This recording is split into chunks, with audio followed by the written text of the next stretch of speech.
Timnas Indonesia sebentar lagi akan melakoni laga hidup mati di lanjutan kualifikasi Piala Dunia 2026 zona Asia. Pasukan Patrick Kluivert ditantang tamunya yakni Timnas Cina di 5 Juni 2025 ini. Laga ini merupakan laga paling krusial bagi kedua kesebelasan. Siapapun yang memenangkan pertandingan, mereka berhak berpeluang lolos ke babak selanjutnya yaitu round keempat. Timnas Indonesia yang di pertandingan ini bertindak sebagai tuan rumah. Mereka harus benar-benar tampil maksimal di laga melawan Cina ini.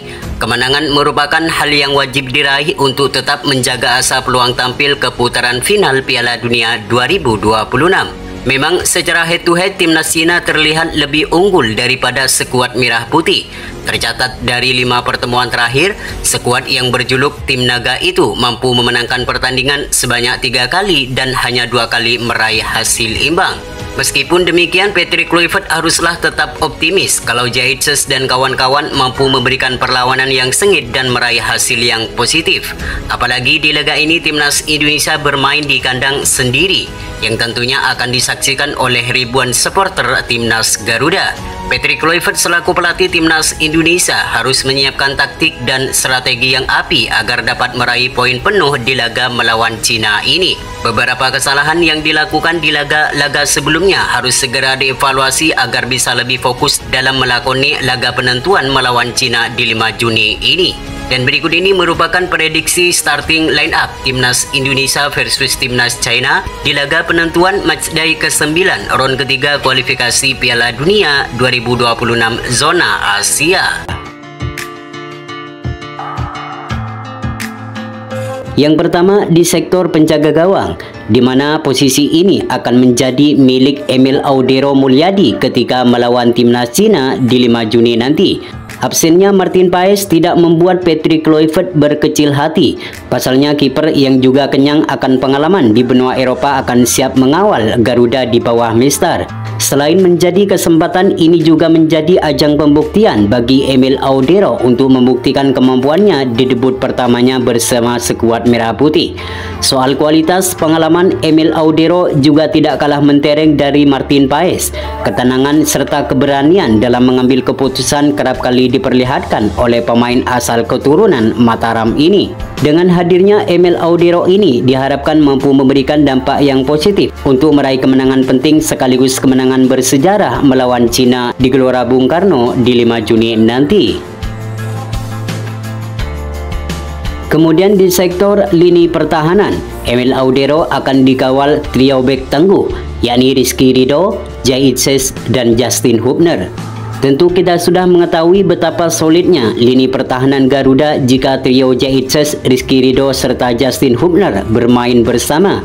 Mereka tidak hanya bermain sebagai defender, tetapi mereka juga menyatu padu dalam menjaga area pertahanan sendiri. Bahkan sejak trio ini dipasang, mereka hanya sekali menelan kekalahan, tepatnya saat melawan Timnas Jepang di Gelora Bung Karno lalu. Dan selebihnya mereka belum terkalahkan. Namun, jika satu dari mereka ada yang absen, pertahanan Garuda seakan rapuh seperti melawan Cina dan melawan Australia beberapa waktu lalu. Sedangkan untuk nama-nama lain seperti Elkan Bagot, Nis Hilger, serta Jordi Amat, mereka bisa menanti di bangku cadangan.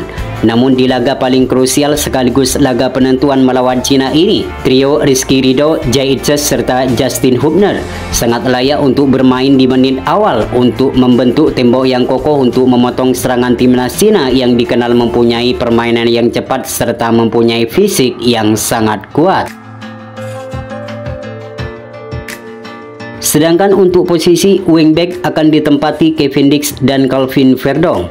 Kevin Dix sampai saat ini masih belum terkonfirmasi perihal cedera yang dideritanya. Belum pasti ia absen atau tidak saat melawan Cina nanti. Namun jika Kevin Dix bisa tampil, tentu pemain ini wajib starter.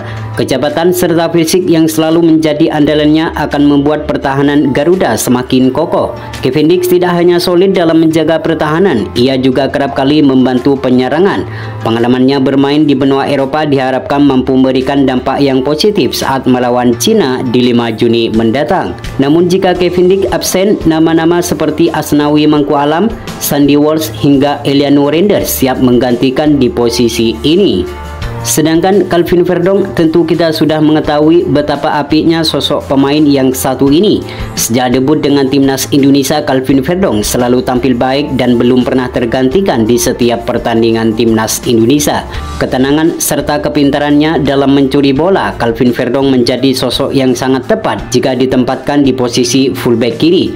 Namun jika ditempatkan di posisi yang bukan habitat aslinya, seperti melawan Cina dan melawan Australia, Calvin Verdong seketika rapuh seakan tidak nyaman di posisi lain.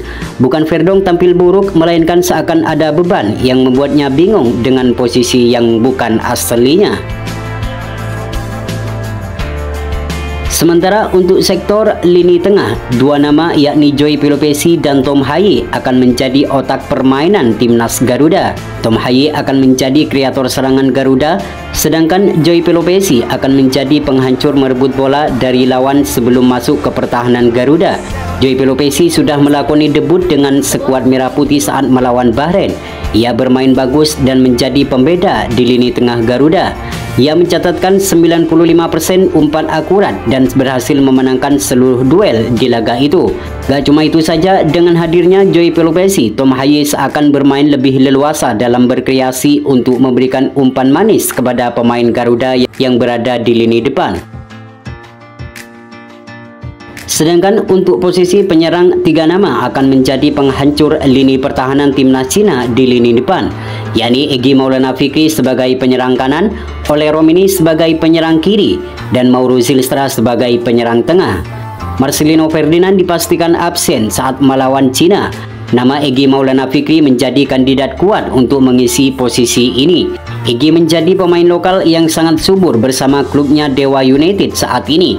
Ia mencatatkan 12 gol serta 7 assist dalam 28 penampilannya bersama Dewa United di Liga 1. Hasil ini membuat pelatih Patrick Kluivert kepincut untuk memanggil pemain berusia 24 tahun ini.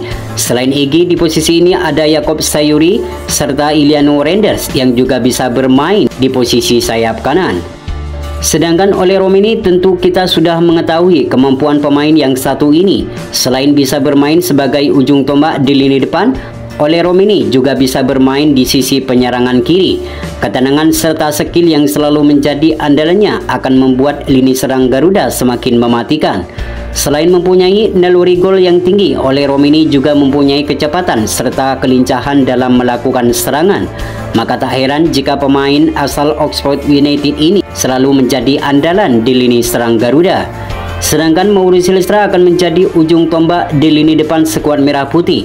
Meski PSSI belum mengkonfirmasi perihal adanya pemain tambahan di skuad Merah Putih, namun hal itu bukan hal yang baru bagi semua. Erick Thohir selalu membuat gebrakan dengan mendatangkan pemain baru sebelum pertandingan. Jika Mauro Zylstra resmi, maka akan menjadi senjata baru bagi lini depan yang kita ketahui selalu menjadi permasalahan di beberapa pertandingan. Dengan usianya yang masih muda dan mempunyai tinggi badan 188 cm, Mauro Zylstra diharapkan mampu memberikan kontribusi yang maksimal di lini depan Garuda untuk meraih kemenangan bagi skuad Merah Putih.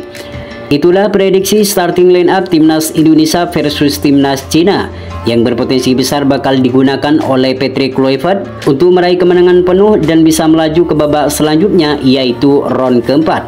Semoga di laga nanti timnas Indonesia mampu memenangkan pertandingan agar mimpi bermain di Piala Dunia semakin terbuka lebar.